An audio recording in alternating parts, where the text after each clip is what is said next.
ব্যবসা বাণিজ্যের বিশ্লেষণ নিয়ে ডিবিসি নিউজের নিয়মিত আয়োজন ইসলামী ব্যাংক টালি খাতায় স্বাগত জানাচ্ছি আমি হিমাদ্রি রাহা। দেশের অর্থনীতি পুনরুদ্ধার প্রক্রিয়ার একটি গুরুত্বপূর্ণ জায়গা দখল করে আছে পুঁজি বাজার। 96 থেকে শেয়ার বাজারে যে সংকট তৈরি হয়েছে সে বৃত্ত থেকে বের হওয়া সম্ভব তো হয়নি, উপরন্তু বিনিয়োগকারীদের মধ্যে তৈরি হয়েছে চরম আস্থাহীনতা। সাধারণ বিনিয়োগকারীদের হাজার হাজার কোটি টাকা হাতিয়ে নেওয়া হলেও জড়িতদের বিচারের আওতায় আনতে না পারা সংকটকে আরও ঘনীভূত করেছে। তবে আশার কথা হলো অর্থনৈতিক গতিশীলতা ফেরাতে ব্যাংক ও রাজস্ব খাতের পাশাপাশি পুঁজিবাজারের সংস্কারকেও অগ্রাধিকার দেওয়া হচ্ছে বলে জানিয়েছেন অর্থ উপদেষ্টা ডক্টর সালেউদ্দিন আহমেদ। এসব নিয়ে টালি খাতার আজকের আলোচনার বিষয়ে পুঁজিবাজারের সংস্কার কোন পথে আলোচনা করতে আমাদের সাথে আছেন মিডওয়েজ সিকিউরিটিজ লিমিটেডের ব্যবস্থাপনা পরিচালক আশিকুর রহমান এবং ঢাকা বিশ্ববিদ্যালয়ের অ্যাকাউন্টিং অ্যান্ড ইনফরমেশন সিস্টেমস বিভাগের সহযোগী অধ্যাপক আল আমিন। আপনাদের দুজনকে স্বাগত আজকে আমাদের টালি খাতায়। প্রথমেই মিডওয়েজ সিকিউরিটিজ লিমিটেডের ব্যবস্থাপনা পরিচালক আশিকুর রহমান, আপনাকে দিয়ে শুরু করতে চাই। যেটি বলছিলাম যে পুঁজিবাজার বলতে আসলে আমাদের চোখের সামনে যে আলোচনাটি চলে আসে সেটি হচ্ছে নানামুখী সংকটের চিত্র। এটা নিশ্চয়ই একদিনে হয়নি, সার্বিকভাবে এর কারণটা কি আসলে? দেখেন, আপনি ঠিক কথা বলেছেন যে এই সিচুয়েশনটা একদিনে হয়নি। এই সিচুয়েশনটা অ্যাকচুয়ালি হয়েছে বেশ অনেক বছর ধরে। যে পাঁচ দুটো কমিশন আছে, এই দুটো কমিশনের বিভিন্ন পলিসি রিলেটেড অনেক ব্যর্থতার কারণে, প্লাস অনেক ম্যালফিজেন্সি করাপশনের কারণে। সো এখন আমরা যে সিচুয়েশনটা দেখছি এটা হলো যে পুঁজিবাজার অ্যাকচুয়ালি যেটা হওয়া উচিত ওই প্রসেসে আমরা ওভাবে আগাচ্ছি, কারণ এখন একটা নতুন কমিশন হয়েছে, দেশের মধ্যে বিভিন্ন রকমের চেঞ্জ এসেছে। বিনিয়োগকারীদের জন্য যে আস্থার জায়গাটা আছে ওই জায়গাটা আস্তে আস্তে ফেরত আসছে। আজকে একটা বিশাল একটা চেঞ্জ হয়েছে, যেটা আমাদের অলমোস্ট গত 2 বছর ধরে যে ফ্লোর প্রাইস যেটা দেওয়া ছিল দুটো কোম্পানি বাদে, কিন্তু আজকে এখন সব ফ্লোর প্রাইস রিমুভ করা হয়েছে, যেটা আমরা as a broker market operator হিসেবে আমরা অনেক বছর ধরে কমিশনকে বারবার বলে এসেছি যে এটা অ্যাকচুয়ালি মার্কেটের জন্য ক্ষতিকর। আপনি কোনো ওয়েতে কোনো বিনিয়োগকারীকে আপনি বাঁচাতে পারবেন। তার সাথে ওনারা এই 3%-এর একটা সার্কিট ব্রেকার দিয়েছে, যেটাতে ওনারা মনে করে যে এইভাবে মার্কেট কন্ট্রোল করা যায়। বাট পুঁজিবাজার এমন একটা জায়গা, এখানে কন্ট্রোলের কিছু নাই। এখানে হলো আপনি গভর্নেন্স যদি ঠিক মতন রাখেন, ভালো ভালো আইপিও যদি দেন, এনশিওর করেন যে ম্যানিপুলেটররা কোনো ওয়েতে কন্টিনিউয়াস ম্যানিপুলেশন করতে পারবে না, ওদেরকে পানিশমেন্ট করবেন, তাহলে দেখবেন যে আপনার পুঁজিবাজার কিন্তু একটা খুব ভালো বিনিয়োগের জায়গা চলে আসে। তো আজকে দেখেন এই 3% সার্কিট ব্রেকারও কিন্তু এই নতুন কমিশন রিমুভ করে দিয়েছে। মার্কেটের অবস্থা দেখেন, মার্কেটে কিন্তু কোনো সেল অফ হচ্ছে না। মার্কেটে যেটা হচ্ছে যে বাজে বাজে যে শেয়ারগুলি অনেকদিন ধরে এই জিনিসগুলি বা এই সিস্টেম মেকানিক্স এর যে অ্যাডভান্টেজ নিত, ওইখানে সেল অফ গুলি হয়ে যাচ্ছে। ভালো ভালো কোম্পানি এখনো টপ 10 টপ 20 টার্নওভারের মধ্যে চলে আসছে, যেটা অ্যাকচুয়ালি মার্কেটে হওয়া উচিত। সো আমি আশাবাদী যে মার্কেটটা এখন একটা ভালো গতির দিকে যাবে। মার্কেটের সুশাসন যদি কন্টিনিউয়াস করতে থাকে, বিনিয়োগকারী যে আস্থাগুলি চলে গেছে বেশ কয়েক বছর ধরে, ওটাতে ফেরত চলে আসবে। নিশ্চয়ই। আমাদের সাথে উপস্থিত আছেন অধ্যাপক আল আমিন, আমরা তার সাথে যুক্ত হতে চাই। অধ্যাপক আল আমিন, উনি যেটা বললো মার্কেটে আস্থার কথা বললো, সুশাসনের কথা বললো, আমরা দীর্ঘদিন ধরে কিন্তু এই কথাগুলো আসলে শুনে আসছি। নিয়ন্ত্রক সংস্থার কাছেও আমরা এই বিষয়গুলো অনেক দাবিও জানানো হয়েছে নানানভাবে নানান পর্যায়ে। একটা বিষয় যেটি যে সম্প্রতি অর্থ উপদেষ্টা যে কথা বলেছেন যে ব্যাংক এবং রাজস্ব খাতের পাশাপাশি এ খাতেও পুঁজিবাজার খাতেও সংস্কার হবে। আমরা অতীত সংস্কারের কথা নানানভাবে নানান দিক থেকে বিনিয়োগকারীদের পক্ষ থেকে পুঁজিবাজার সংশ্লিষ্টদের পক্ষ থেকে বলা হয়েছে। আদৌ এটি আসলে কতটুকু সম্ভব হবে এই অন্তর্বর্তী সময়ের মধ্যে? আপনাকে ধন্যবাদ। আসলে আমি পুঁজিবাজার নিয়ে যদি শুরুতেই বলতে চাই, আমি বলবো যে পলিসি মেকারদের সত্যিকার অর্থে পুঁজিবাজার নিয়ে কোনো ধারণা বা কোনো ধরনের পুঁজিবাজারটাকে মেইন স্ট্রিম ইকোনমির পার্ট করবে সেই ব্যাপারে কোনো মাথা ব্যথা নাই। আপনি খেয়াল করে দেখবেন, গতকালকে একটা কমিটি ফর্ম হয়েছে যে ইকোনমিক যে স্ক্যাম গুলো ছিল তার জন্য একটা শ্বেতপত্র প্রকাশের 11 জনের একটা বড় বিশেষ অর্থনীতিবিদদের নিয়ে কিন্তু একটা টোটাল একটা কমিটি করা হয়েছে। জি জি জি, আপনি এখানে খেয়াল করে দেখেন, এখানে পুঁজিবাজারে বিগত 15 বছরে যে লুটপাট হয়েছে, সীমাহীন লুটপাট, যেটা প্রত্যেকটা পত্র পত্রিকায় এসছে, কিভাবে প্লেসমেন্ট বাণিজ্যের মাধ্যমে হয়েছে, কারা কারা এর সাথে ইনভলভ ছিল, বিশাল রিপোর্টের পরে আপনি খেয়াল করে দেখবেন ওইখানে পুঁজিবাজার সংশ্লিষ্ট কাউকে কোনো ইনক্লুড করে নাই। তাহলে পলিসি মেকিং এর এন্ড থেকেই কিন্তু আমরা বলার সময় একটা কথা বলছি, বাট বাস্তবায়নের ক্ষেত্রে দেখছি যে এত বড় স্ক্যামের একটা জায়গায় সেই জায়গাটায় কিন্তু পুঁজিবাজার উপেক্ষিত। এর আগেও কিন্তু যখন বিভিন্ন পলিটিক্যাল গভর্নমেন্ট ছিল তখন কিন্তু তাদের কাছে বিভিন্ন জায়গায় যখন প্রশ্ন করা হতো তখন তারা বলতো যে গভর্নমেন্টের অনেক বড় বড় প্রায়োরিটি জায়গা আছে, পুঁজিবাজারকে আসলে অতটা আমরা দেখার মতো সময় পাচ্ছি না। তাহলে সব ক্ষেত্রে যদি বলি, আমরা শুধু আমাদের আলোচনায় পুঁজিবাজার নিয়ে অনেক কথা বলি, বাট বাস্তবে কিন্তু গভর্নমেন্টের পলিসি মেকার আদৌ পুঁজিবাজার নিয়ে কোনো ধরনের মাথা ব্যথা আছে কিনা, এটা কিন্তু আমার একটা প্রশ্ন থেকেই যাচ্ছে, নাম্বার ওয়ান। নাম্বার টু, এখন ধরেন যারা স্টেক হোল্ডাররা অনেক কমপ্লেন করছে, এই স্টেক হোল্ডারে কিন্তু বিগত 15 বছর বিভিন্নভাবে বিভিন্ন রকমের, ধরেন মার্চেন্ট ব্যাংকের অ্যাসোসিয়েশন বলেন, ব্রোকার অ্যাসোসিয়েশন বলেন, তারা কিন্তু সবাইকে কোঅপারেট করে আসছে। এখন 5ই আগস্টের পর থেকে পরবর্তী অবস্থায় অনেক তো অনেক কথা বলতে দেখছি, বাট আমি বিগত 16 বছর আমি এককভাবে কথা বলে গেছি। আপনি সবগুলো ইলেকট্রনিক এবং প্রিন্ট মিডিয়ায় দেখবেন, সব জায়গায় কিন্তু রিফর্ম বা কি কি ধরনের সমস্যা আছে সেই কথাগুলো আমি অ্যাড্রেস করেছি। আমি প্রত্যেকটা কথা খেয়াল করে দেখেন, পরবর্তীতে পত্র পত্রিকা প্রমাণিত হয়েছে। আমি যদি একজন বাইরের বিশ্লেষক হয়ে আমার সাধারণ একটু অ্যাকাউন্টিং বিষয়কে একটু পড়ালেখা, সেইখানে যদি আমি বুঝতে পারি তাদের এখানে বিসেকের আপনার সার্ভিলেন্স আছে, ডিএসসি সার্ভিলেন্স আছে, তারা এতদিন কি করেছে। এখন যে সবকিছু একসাথে আপনি চাচ্ছেন যে আমি সব রিভলিউশন ঘটায় দিব, এভরিথিং ঠিক করে ফেলবো, অ্যাবসলিউটলি এগুলো অল আর রাবিশ টক। কারণ এরা প্রত্যেকেই কিন্তু বিভিন্ন সময় তাদেরকে সহায়তা করে এসছে, অ্যাসেট ম্যানেজমেন্ট কোম্পানি বলেন, অন্য সবাই। তো সেই জন্য আমি ক্লিয়ারলি বলতে চাই, এখন যে ইনিশিয়েটিভ গুলো নেওয়া হচ্ছে, এইটার প্রথমেই যে ফরমেশন, এই ফরমেশন হয়তো আগের 2জন কমিশনার কিন্তু রয়ে গেছে, প্রিভিয়াস যে কমিশন ছিল। এখন নতুন যাকে দেওয়া হয়েছে, উনি আমার যতদূর আন্ডারস্ট্যান্ডিং উনি পুঁজিবাজারে কোনো এক্সপোজার নাই, উনি ব্যাংক সেক্টরের স্পেশালিস্ট। তার মানে আমি কিন্তু এখানেও কিন্তু কোনো পরিবর্তন দেখতে পাচ্ছি না। তার মানে আমি যতটাই বলতে চাই, আমি এই কথাগুলো এত দ্রুতই বলতে চাচ্ছিলাম না, চাচ্ছিলাম যে পুরো কমিটি ফর্ম হোক, দেখি। বাট আমি বলতে পারি, এই যে ধরেন 2টা স্টককে রেখে যে আমি ফ্লোর লিফটিং হলো, এই 2টা স্টককে অন্যভাবে ম্যানেজ করা যেত। তাদের কাছে একটা ভয় আছে যে এইগুলো যদি মানে যারা স্পন্সর তারা যদি সেল করে দেয় তাহলে বিপদ হবে, তাহলে ওই অ্যাকাউন্ট গুলোকে তো তারা ফ্রিজ করে রাখতে পারতো। যে আইটেম গুলো তাদের কাছে সাসপেক্ট, তাদের কাছে রিপোর্ট আছে যে কাদের হোল্ডিং এখানে কি আছে, সেটা নিয়ে ওই 2টাতে সেল প্রেশারটাতে না আসে, ওই অ্যাকাউন্ট গুলোকে যেটা সাসপেক্টেড বা মনে হচ্ছে ম্যানিপুলেশনের উদ্দেশ্যে করা, সেগুলোকে আপনি ফ্রিজ রেখে আপনি যদি ওপেন করে দিতেন, যারা ক্ষুদ্র ক্ষুদ্র বিনিয়োগকারী এখানে আটকে আছে তারাও কিন্তু এখানে বের হওয়ার একটা রাস্তা পেত। তো সবকিছু মিলিয়ে আমরা কিন্তু যে স্টেপ গুলো দেখছি, এই স্টেপ গুলো ওয়েল থিঙ্ক না, এটা থেকে ক্লিয়ারলি বোঝা যায় যারা এখানে পলিসি মেক করছে তারা এখনো পুরো পুঁজিবাজারের স্পিরিটটাই বোঝে না। আমরা তো ছোট ছোট একটা জিনিসকে দেখেই বুঝতে পারি যে ওনার মধ্যে কতটুকু আন্ডারস্ট্যান্ডিং আছে এই বিষয়ে। তো আমি এই জন্য মনে করি পুঁজিবাজার যেই দিকে আগাচ্ছে, একদিকে সরকারের দিক থেকে এখন পর্যন্ত আমি তাদের কোনো কিছু দেখছি না, এত বড় স্ক্যামের একটা জায়গা। অন্যদিকে যারা এখন রিফর্ম প্রক্রিয়া যারা এসছে, তাদের মধ্যে আমি কোনো চ্যালেঞ্জ মানে নেওয়ার মতো, হ্যাঁ ডেফিনেটলি আগের চেয়ে কিছুটা জিনিস ভালো করেছে। আপনি হয়তো খেয়াল করে দেখবেন গতকালকে একটা সার্কুলারে অনেক কিছু কথা এসছে যেটা তারা নতুন করে করেছে, কিছু পরিবর্তন তারা করেছে। বাট আমরা এটা লং টার্ম সুফল পেতে হলে আমাদের আরো সময় দিতে হবে। বাট যেভাবে স্টার্টিংটা আমি দেখছি, আমি কিন্তু আসলে খুব একটা আশাবাদী হতে পারছি না। নিশ্চয়ই অধ্যাপক আলামিন এবং মোহাম্মদ আশিকুর রহমান, আপনারা থাকুন আমাদের সাথে। আমরা একটা ছোট্ট বিরতি নিচ্ছি, বিরতির পর ফিরে এসে আবার আমরা আলোচনায় ফিরব। আবারও স্বাগত। ব্যবসা বাণিজ্যের বিশ্লেষণ নিয়ে ডিবিসি নিউজের নিয়মিত আয়োজন ইসলামী ব্যাংক টালি খাতায়। আজকের আলোচনার বিষয় পুঁজিবাজারে সংস্কার কোন পথে। আমরা ফিরছি আলোচনায়। আশিকুর রহমান, আপনাকে দিয়ে শুরু করতে চাই বিরতির পর।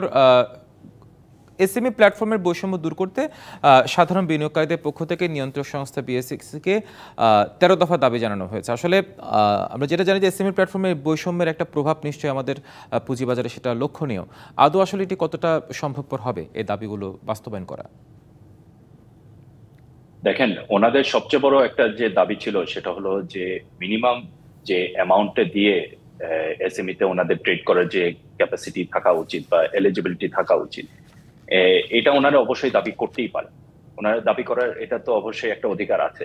বাট আপনাকে একটু বুঝে নিতে হবে যে আমাদের দেশে এই যে যে অনেক যে বিনিয়োগকারী আছে, তারা কিন্তু যে খুবই সফিস্টিকেটেড বিনিয়োগকারী তা না। এসএমই প্ল্যাটফর্মটা যখন ক্রিয়েট করা হয়েছে, এখানে কিন্তু ভালোভাবে উল্লেখ করা হয়েছে যে এখানে অনেক স্মল এন্ড মিডিয়াম অর্গানাইজেশন গুলি আসবে, যাদের হয়তো বা ফাইন্যান্সিয়ালস গুলি এত স্ট্রং না, বাট তাদের ক্যাপিটাল রেজ করার মতন একটা স্কোপ করতে হবে। আলটিমেটলি ঢাকা স্টক এক্সচেঞ্জ কিন্তু একটা প্ল্যাটফর্ম যেখানে আপনি ক্যাপিটাল রেজ করবেন and also at the same time secondary মার্কেটে ট্রেড করে এটার একটা ফেয়ার ভ্যালু বের করতে পারবেন।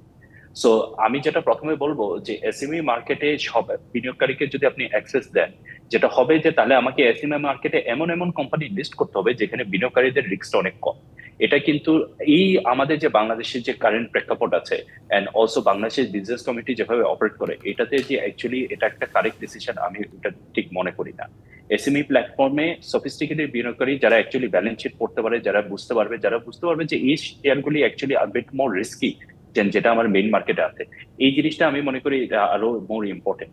অবশ্যই এখন নতুন বিসেক এসেছে, ওনারা একটু স্টাডি করে দেখতে পারে Dhaka stock exchange, because SME প্ল্যাটফর্মটা ঢাকা স্টক এক্সচেঞ্জ এর আন্ডারে আছে, তারাও একটু স্টাডি করে দেখতে পারে যে তাদের যে দফাগুলি আছে এটা কতটুকু রেশনাল।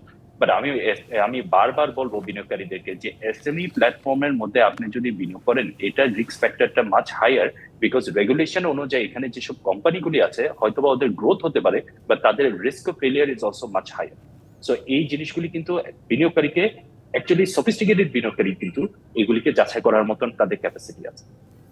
নিশ্চয়ই অধ্যাপক আলামিন, বিরতির আগে আপনি যেমনটি বলেছিলেন যে যারা পুঁজিবাজার সংশ্লিষ্ট তারা পলিসি মেকিংয়ে আসতে পারছেন না, এটি একটি বিষয়। তার সাথে আমি আরও দুটি বিষয় যুক্ত করতে চাই। সেটা হচ্ছে বলা হচ্ছে ভালো কোম্পানিগুলোর তালিকাভুক্তি এবং সুশাসনই পুঁজিবাজারের সবচেয়ে বড় সংকট। এই তিনটি বিষয়ে সার্বিকভাবে আপনার ব্যাখ্যাটা শুনতে চাই।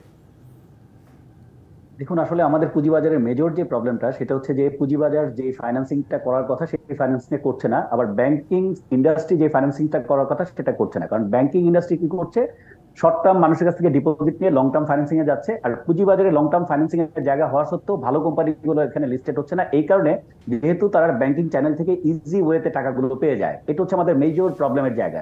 তো আমরা যদি প্রথমে বলতে চাই তাহলে পুঁজিবাজারে বিনিয়োগকারীরা কেন আসবে, পুঁজি নেওয়ার জন্য তো আসবে। এখন পুঁজি নেওয়ার জায়গাটা যদি আমরা ব্যাংককে লিমিটেড করে দেই, যে একটা বড় ইন্ডাস্ট্রি গ্রুপ অফ ইন্ডাস্ট্রি পুঁজি যদি তার দরকার হয়, একটা হচ্ছে লোন আর একটা হচ্ছে তার ইকুইটি। ইকুইটি ফাইন্যান্সের জন্য যদি প্রয়োজন মনে করে ভালো কোম্পানি, তখনই কিন্তু সে তালিকাভুক্ত হবে। কিন্তু সেটা যদি সে মনে না করে, তাকে কিন্তু আমরা জোর করাতে পারবো না। বাট আমরা পলিসি যদি এরকম করি, একটা নির্ধারিত টার্নওভার ফিক্সেশন করে দেই যে এই পরিমাণ টার্নওভার যেসব কোম্পানি থাকবে সেটাকে আমরা পাবলিক ইন্টারেস্ট আছে মনে করে পাবলিকলি লিস্টেড হতে হবে, এই ধরনের কিছু রেগুলেশন আমাদের নিয়ে আসতে হবে। আদারওয়াইজ কিন্তু কেউ পুঁজিবাজারে আসবে না। কারণ বিগত 15 বছর না, তারও আগে থেকে যে কোম্পানিগুলো আমাদের পুঁজিবাজারে এসছে, তার মধ্যে অন্যতম প্রধান সমস্যা ছিল যে তারা যখন একটা কোম্পানি দেউলিয়ার দিকে চলে যায়, দেউলিয়াতের দিকে, তখন তারা লিস্টেড হয়, এক্সেপ্ট ফিউ মানে গুড স্ক্রিপ্ট এসছে। বাট এখন পর্যন্ত আমরা আপনি যেই খাতের কথাই বলেন, প্রতিটা জায়গায় পুঁজিবাজারে তখনই তারা আসে যখন মনে করে যে এই আমার হিউজ বার্ডেনটা পাবলিক দিতে হবে। তখন তাদের কিছু পিপলের মাধ্যমে ফাইন্যান্সিয়াল স্টেটমেন্ট গুলোকে রেডি করায়। কারণ বিগত 5 বছরের স্টেটমেন্ট যেহেতু প্রডিউস করতে হয়, কমপ্লায়েন্সের জায়গাগুলোতে তারা কমপ্লায়েন্স ঠিকভাবে দেখায় ঠিকই, বাট এই জিনিসগুলোকে আসলে যে কিছুদিন পরে সাস্টেইন করবে না, এবং এটা যে মানে ফাইন্যান্সিয়াল স্টেটমেন্টটাকে যে অতিরঞ্জিত করে প্রেজেন্ট করা হয়েছে, এই জিনিসটাকে ধরার জন্য যে কমিটি আছে সেই কমিটিকেই তারা ভোগে ম্যানেজ করে। তার মানে পেপার ওয়ার্ক যখন ঠিকঠাক করে দেওয়া হয়, তখন আপনি কিন্তু রেগুলেটর বলবে যে সব ধরনের ঠিক আছে, আমরা দেখেই তাকে অ্যাপ্রুভাল দিয়েছি। বাট আপনি খেয়াল করে দেখেন, যেসব কোম্পানি আমাদের পুঁজিবাজারে লিস্টেড হয়েছে, কয়টা কোম্পানির নাম পুঁজিবাজারে লিস্টেড হওয়ার আগে আপনি জেনেছেন? জানা যায়নি। যেসব কোম্পানি আমাদের পুঁজিবাজারে আসছে, তাহলে আমাদের মেইন সমস্যা ছিল শস্যের ভেতরই ভূত। রেগুলেটরদের একটা গ্রুপ এগুলোকে প্যাট্রোনাইজ করতো, যারা অ্যাসেট ম্যানেজমেন্ট কোম্পানি যারা আন্ডাররাইটিং এর কাজে ছিল তারা এগুলোকে প্যাট্রোনাইজ করতো। প্লেসমেন্টের নামে বড় বড় ব্যবসায়ীদেরকে রিপিটেডলি বিগত 15 বছরে আপনি যদি এটাকে মানে রিসার্চ করে বের করেন, দেখবেন সিমিলার একটা গ্রুপের কাছে যাবতীয় প্লেসমেন্ট গিয়েছে। যেসব কোম্পানিগুলো ফান্ডামেন্টালি বা ইন্ট্রিনসিক ভ্যালু 2 টাকা 1 টাকা হওয়ার মতো না, সেসব কোম্পানিকে অনেক জায়গায় নিয়ে গিয়েছে। বা আমরা যে ওয়ালটনের কথা বলি যে বড় একটা কোম্পানি এসছে, এটাও কিন্তু violation of the existing that Times book building rules. নিয়ম ছিল যে 10% এন্ড অ্যাবাভ ফ্লোট করতে হবে। আপনি 1% এর নিচে 0.97% আপনি ফ্লোট করেছেন, তাহলে ওই যে বড় ধরনের একটা মেজর ভায়োলেশন করেছেন। এদের শর্ট টার্ম এবং লং টার্ম লোনের যে পরিমাণ ছিল সেটাও কিন্তু পরবর্তী দেখা গেছে ওয়ালটন বিভিন্ন বড় বড় রোড শোকে আপনি স্পন্সর করেছে, এবং অন্যান্য যারা স্পন্সর করেছে তারাই কিন্তু বিভিন্ন ধরনের অ্যাসেট ম্যানেজমেন্ট কোম্পানি পেয়েছে, তারাই বিভিন্ন রকমের মানে ইস্যু নিয়ে আসছে, তারাই এগুলো ইস্যু ম্যানেজার হয়েছে। পুরো জিনিসটাই কিন্তু একটা নেক্সাস। এখন পুরো বিষয়টা বোঝার মতো যদি সক্ষম কোনো ব্যক্তিকে আপনি না এনে চেক এন্ড ব্যালেন্স রাখতে পারে, এই ধরনের ব্যক্তিত্বকে এনে আনেন, উনি কিন্তু আসলে বিভিন্ন মানুষের ইন্টারেস্ট দেখতে যে আসলে জেনারেল ইনভেস্টরের যে ইন্টারেস্ট, কারণ সাধারণ বিনিয়োগকারীদের এখানে কোনো দোষ নাই। আপনি সাধারণ বিনিয়োগের কাছে অ্যালাউ করেছেন, সাধারণ বিনিয়োগকারীর সামনে এনে দিয়েছেন। সাধারণ বিনিয়োগকারী আনার আগে আপনার উচিত ছিল ওই জায়গাগুলোতে সঠিক স্ক্রিপ্ট আপনি বাজারে আনছেন কিনা সেটা দেখা, এবং ভালো স্ক্রিপ্ট আপনি না এনে যেসব আলতু ফালতু কোম্পানি এনেছেন। এসএমইর কথা আমি যদি বলি, সেখানে অনেক কোম্পানি আছে উৎপাদনে বন্ধ আছে। এখন উৎপাদনে বন্ধ কোম্পানি আপনি এখনো কেন রেখে দিচ্ছেন? যদি এটাকে ওনারশিপ চেঞ্জ হয় অথবা যদি এখানে প্রোডাকশন রিস্টার্ট হয়, এটা একটা ফেজ থাকবে, টাইম থাকবে। কিন্তু আপনি এর আগে এই নিউজটাকে বেস করে এক একটা কোম্পানির দাম আকাশচুম্বী করে ফেলছেন, মানুষ এখানে রিউমার বেসড মনে করে এখানে ইনভেস্ট করছে। সাধারণ বিনিয়োগকারীরাই তো বিপাকে পড়ে সব ক্ষেত্রে মিলিয়ে। এক্স্যাক্টলি। অধ্যাপক আলামিন, আপনি থাকুন আমাদের সাথে। সংক্ষেপে সবশেষে একটি প্রশ্নের উত্তর জানতে চাই। আশিকুর রহমান, একজন বিনিয়োগকারী একটা প্রতিষ্ঠানের কর্ণধার হিসেবে কেমন সংস্কার আপনি আশা করেন? দেখেন, আমি মানে প্রফেসর আলামিন সাহেব কিন্তু অ্যাকচুয়ালি খুব রাইট কথা বলেছে in terms of check governance কি কি করা উচিত। উনিও যেরকম এই জিনিসটা বলে এসেছে, আমিও ব্যক্তিগতভাবে গত 14 বছর যে আমি ইন্ডাস্ট্রিতে আছি একই জিনিস আমিও বলে এসেছি। আমাদের ইন্ডাস্ট্রির মধ্যে অনেকজনও আছে একই কথা বলে এসেছে, বাট এটা এনফোর্সমেন্ট করাটা খুবই ডিফিকাল্ট ছিল। এখন হয়তোবা আমরা এটাকে পজিটিভলি এগিয়ে যদি আমরা এনফোর্সমেন্টের দিকে দেখি, একটা হলো যে আপনার যে পাস্ট যে ক্রাইমস গুলি হয়েছে এগুলিকে আইডেন্টিফাই করা এন্ড পানিশমেন্ট করা। কারণ এই একই ক্রাইম যদি আপনি আবার ফিউচারে যদি করবেন, যদি আপনি দেখেন যে না পাস্টেও কিন্তু আমি পার পেয়ে গেছি, এখন হয়তো আমি পার পেয়ে যাব, সবাই কিন্তু বলছে যে বিগত কমিশনাররা অ্যান্ড চেয়ারম্যানরা, বিসেকের ওনারাই সবচেয়ে বেশি ইনভলভ ছিল, হতে পারে। বাট এর সাথে যে ওনাদের কোনো ইন্টিমিডিয়েটরি ছিল না তাও কিন্তু না, এখনো পর্যন্ত অনেক পজিশনে ওনারা আছে। সো আমাদের পয়েন্ট অফ ভিউ হলো যে ইটস ভেরি সিম্পল। এখন সিন্স আমরা ক্যাপিটাল মার্কেটকে একটু বেটার ভাবে আমরা যদি গ্রো করে নিয়ে আসতে চাই, গভর্নেন্স, ভালো আইপিও, রুল বেসড একটা সিস্টেম ক্রিয়েট করা, বিনিয়োগকারীকে প্রোটেকশন করার জন্য যেসব মানে জিনিস প্রয়োজন আমাদেরকে ওইভাবে করা।